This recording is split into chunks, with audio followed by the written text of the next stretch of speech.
Benarkah ada cara agar DC itu tidak bakalan datang ke rumah kalian? Di sini saya mau bahas ya teman-teman semuanya. Assalamualaikum warahmatullahi wabarakatuh teman-teman semuanya. Pada kesempatan video kali ini saya ingin membahas tentang yang namanya benarkah DC pinjol itu atau DC lapangan itu bisa kita atasi agar dia itu tidak datang ke rumah. Nah, di sini menjadi pembahasan yang menarik ya teman-teman semuanya, dan di video ini saya mau bahas akan hal itu. Namun sebelum masuk ke videonya, biar saya tambah semangat untuk membuat video, kalian boleh subscribe dulu channel ini biar saya semakin semangat banget untuk membuat videonya. Nah, oke, langsung aja masuk ke pembahasannya teman-teman semuanya. Ini banyak sekali yang menanyakan hal itu tentang gimana caranya agar DC tersebut atau DC lapangan pinjol itu tidak datang ke rumah kita. Nah, ini banyak pertanyaan seperti ini sebenarnya karena saya sendiri pernah melihat ada konten kreator yang bilang tips dan juga triknya agar DC tersebut tidak datang ke rumah kita. Terus kemudian saya juga pernah melihat postingan di Facebook itu agar DC tersebut atau DC pinjol tersebut tidak datang ke rumahnya. Nah, sebenarnya sih simple. Kalau pinjol tersebut tidak ada DC lapangannya, ya sudah 100% nggak bakal didatangin rumah. Dan juga ada sebagian DC pinjol ataupun pinjol itu punya DC tidak seluruh Indonesia. Jadi tergantung daerahnya.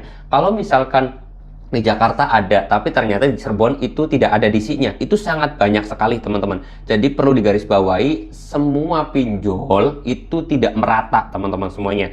Ada aku laku, saya katakan. Kalau aku laku bisa dikatakan hampir seluruh Pulau Jawa itu akan ada, tapi nggak tahu di Kalimantan ada apa enggak gini gitu.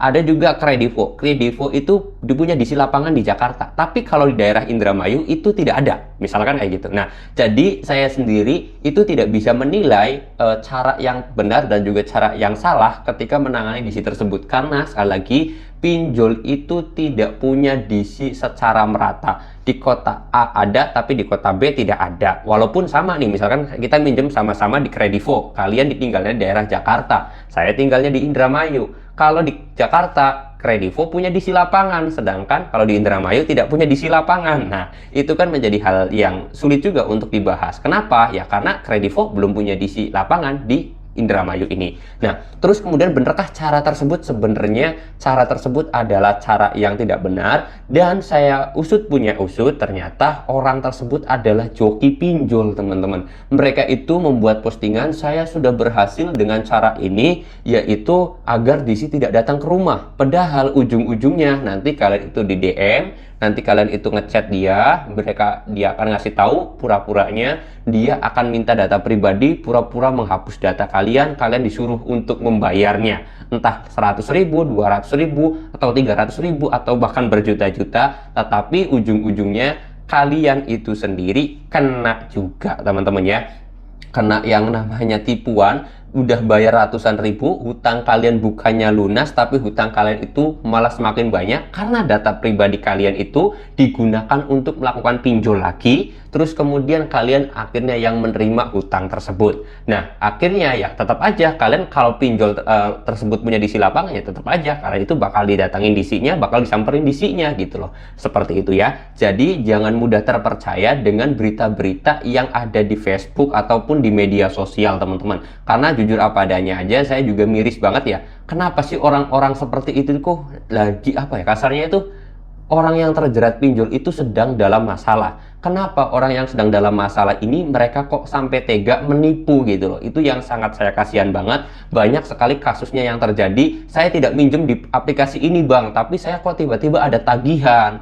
Bang, saya kok nggak menerima uangnya, tetapi kok saya kena tagihan pinjol. Saya kok datanya tiba-tiba terkena pinjol. Padahal itu biasanya satu, karena kita itu sembarangan mengasih data. Yang kedua, kita pernah tergiur dengan namanya joki pinjol. Terus kemudian yang keempat, kita tidak bisa menjaga data privasi kita ke media sosial. Atau kita itu pernah melakukan galbay pinjol ilegal, terus kemudian kita itu nggak bisa pakai data busuk. Nah, kalau kita pribadi yang kepake, ya itu bisa jadi tersebar kayak gitu teman-teman ya.